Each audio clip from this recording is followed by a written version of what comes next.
The CEO of the most powerful company in the city, Ethan Zhao, was known for two things: his sharp mind and his cold heart. People said he never smiled, never laughed, and never let anyone close. Employees whispered about how his presence alone could freeze a room, and his piercing gaze made even the bravest executives tremble. To him, the world was a battlefield, and emotions were weaknesses he refused to show. But none of them knew the real reason behind his icy demeanor. Every day, Ethan's life followed the same strict routine. Meetings, numbers, contracts, and endless demands. It was a life built on discipline and power. But deep inside, buried under layers of success and responsibility, was a silence even he couldn't break. He hadn't touched a piano in years, even though music was once the only thing that brought him peace. That part of his soul felt locked away forever. On the other side of the city lived a young woman named Leah Chen. She was a quiet, hardworking cleaning lady who dreamed of a life beyond scrubbing floors and wiping windows. Leah had a gift, one she never dared to share. Since childhood, music flowed through her like water. Every key on the piano felt alive under her fingers. But life had forced her to leave that dream behind. Now, with her mother's hospital bills piling up and rent overdue, survival was her only focus. Fate had other plans for them. It was an ordinary, rainy evening when Leah got assigned to clean the top floor of Zhao Corporation, a place few dared to step foot in without permission. She moved quietly, careful not to disturb anything in the CEO's pristine office. But then, her eyes fell on the grand piano in the corner. It was covered in dust as if no one had touched it in years. Her heart ached at the sight. She couldn't resist. Just one note, she told herself, just to feel the keys beneath her hands again. Her fingers brushed the ivory keys, and a soft melody floated into the air. It was gentle, almost shy at first, but as her hands found their rhythm, the music grew richer, filling the empty office with warmth. She closed her eyes and let the song carry her away, unaware of the man standing silently at the door. Ethan had returned to grab a forgotten file when he heard it. The sound stopped him cold. For the first time in years, he felt something stir deep in his chest. It wasn't anger, wasn't annoyance, it was something he couldn't name. He watched as the young woman played, her face lit with a quiet passion that seemed to breathe life into the cold room.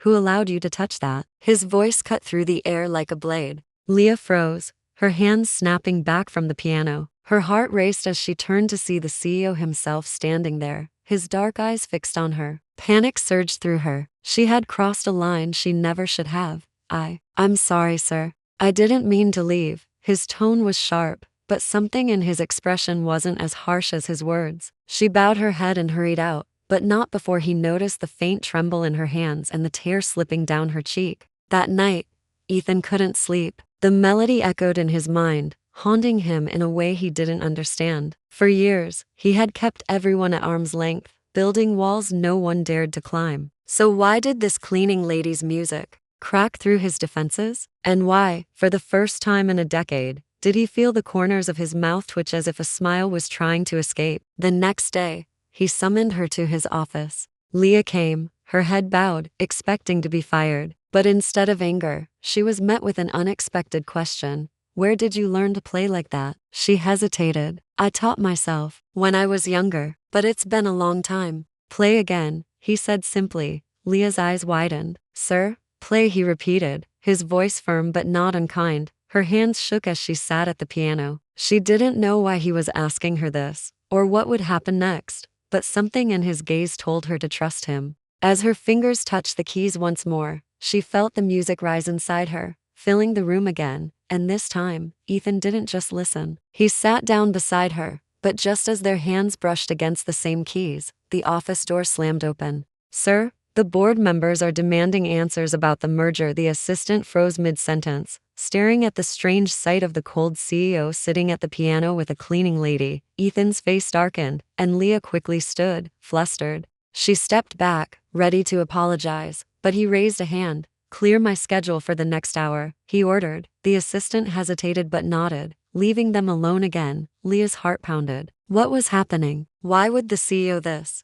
untouchable man, choose to sit here with her? And why did his eyes, which once seemed so lifeless, now hold a quiet warmth she didn't dare believe was real? She didn't know yet that this moment was about to change both of their lives forever, because for the first time in years, the CEO had felt something stir in his frozen heart. Leah's hands trembled as she sat back down on the piano bench, unsure if she was making the biggest mistake of her life. She could still feel the weight of Ethan Zhao's gaze on her, sharp yet strangely unreadable. This was the man everyone in the company feared, the CEO who never smiled, who crushed his rivals without a second thought. And yet, here he was, sitting beside her, asking her to play again as if the world outside didn't exist. She pressed her fingers to the keys, her touch hesitant at first, but as the melody grew, so did her confidence. The soft notes floated through the room, carrying her emotions, her exhaustion, her longing, her quiet pain. She didn't dare look at Ethan, but she felt the air shift around them, like the room itself was holding its breath. Ethan watched her closely. There was something about her music that tugged at a place he thought was long dead. For years, he had been locked in a battle with his own demons, haunted by the betrayal of his family, burdened by a company he had inherited under tragic circumstances, and weighed down by loneliness. He never admitted to anyone. He'd built walls so high no one could ever climb them. But this girl, her music cracked them without even trying. "Why did you stop playing?" he asked softly when she finished. Leah blinked in surprise, not expecting the question. "Life happened," she said, her voice low. "My father passed away when I was 16. We lost everything. I had to work. I didn't have time for dreams." Her words hit him harder than he expected. He understood that feeling, having a piece of yourself stolen by circumstances beyond your control. For a moment, he didn't see a cleaning lady in front of him. He saw someone who, like him, had been forced to bury their heart to survive. "Your music." Ethan hesitated, struggling to put his thoughts into words. "It's alive. Don't waste it." Before Leah could respond, the office phone rang sharply, breaking the fragile moment between them. Ethan stood, his expression hardening as he answered. "What is it?" The voice on the other end was urgent. "Sir, we have a problem with the merger contract. The investors are threatening to pull out unless you attend tonight's gala and negotiate directly." Ethan clenched his jaw. The merger had been his father's final project before he passed a deal that could secure Zhao Corporation's future. But the thought of attending yet another soulless event filled with fake smiles and shallow conversations made his stomach turn. "Fine. I'll go," he said curtly and hung up. He turned back to Leah, his eyes softening for just a moment. "Stay after your shift. I want you to play again." "Sir, I don't think," he interrupted gently but firmly. "Just play." That evening, the company gala glittered with wealth and power. Ethan moved through the crowd with his usual cold precision, shaking hands, making deals, but his mind kept drifting back to the girl in his office. Meanwhile, Leah sat in the empty space by the piano, staring at the keys but unable to play. In the crowd, a woman watched Ethan closely. Sophia Lin, the daughter of an influential business tycoon and someone Ethan's board members hoped he would marry to secure alliances. She had always prided herself on being untouchable, but Ethan's indifference to her advances over the years had turned her pride into quiet obsession. When she saw the faint curve of a smile on his lips that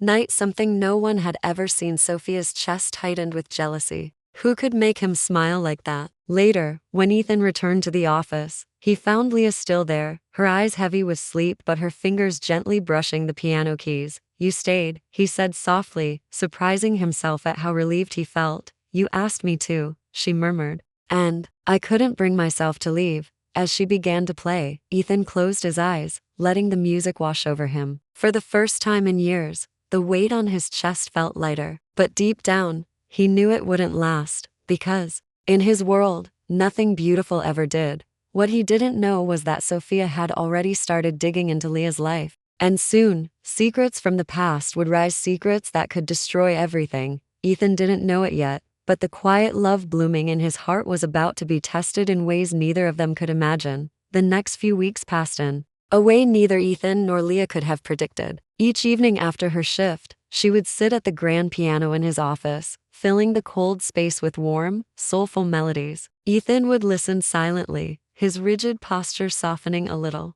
more each time. There were no demands, no expectations, just music, and an unspoken bond growing between them. But the calm didn't last. One morning, as Leah arrived at work, whispers followed her through the halls. People were staring, some with pity, others with cruel curiosity. Confused, She hurried to her cleaning station only to find her phone buzzing with unknown messages. Her heart sank as she read them, screenshots of online articles accusing her of seducing the CEO to climb the social ladder. There were even photos of her walking into his office at night, twisted to look scandalous. Sophia Lynn had struck, Ethan found out minutes later when his assistant burst into his meeting. "Sir, it's all over the news. They're saying the company's image is at risk." His expression hardened. "Who leaked it?" "We traced it back to Sophia Lynn's PR team." Fury burned in his chest, but when he heard that Leah hadn't shown up for her evening shift, it turned into something worse: fear. He found her sitting on a park bench later that night, clutching her phone with tear-streaked cheeks. She didn't look up when he approached. "Why didn't you tell me?" he asked gently. Her voice cracked. "You don't understand. I'm just a cleaning lady. People like me, we don't belong in your world. You'll lose everything if this continues. The company, your reputation, let them talk," Ethan said firmly, kneeling in front of her. "I've built my life on silence and power, but for the first time in years, I feel alive. You're the reason for that, Leah. Don't ask me to walk away from the only thing that's real in my life, but I don't care about the board, or Sophia, or anyone else. I care about you." His words hung in the air like a fragile promise. Slowly, Leah lifted her eyes to his, searching for any sign of doubt. There was none. The next day, Ethan made his move. At the company's shareholder meeting, with cameras flashing and board members whispering nervously, he stood tall. "I know what's been said about me and Miss Chen," he began, "but let me make one thing clear. She is not some schemer looking for status. She's a talented musician who reminded me what it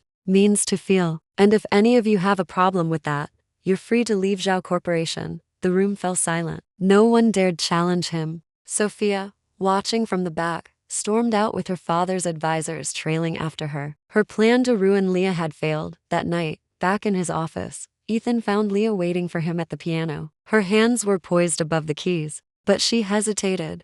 "Are you sure about this?" she whispered. "People won't stop talking. Let them," Ethan said with a small smile, the same rare, heart-stopping smile that had first appeared because of her. "The only thing that matters is us." As her fingers pressed down on the keys, the melody filled the room once more, but this time it wasn't just music. It was a promise of healing, of second chances, of two lonely souls finding their way home. For years, no one had ever made the CEO smile, but a cleaning lady with a gift for music had touched his heart, and love, quiet and unassuming, had finally arrived, and in that moment, neither of them cared about the world outside, because, for the first time, they both knew they weren't alone anymore.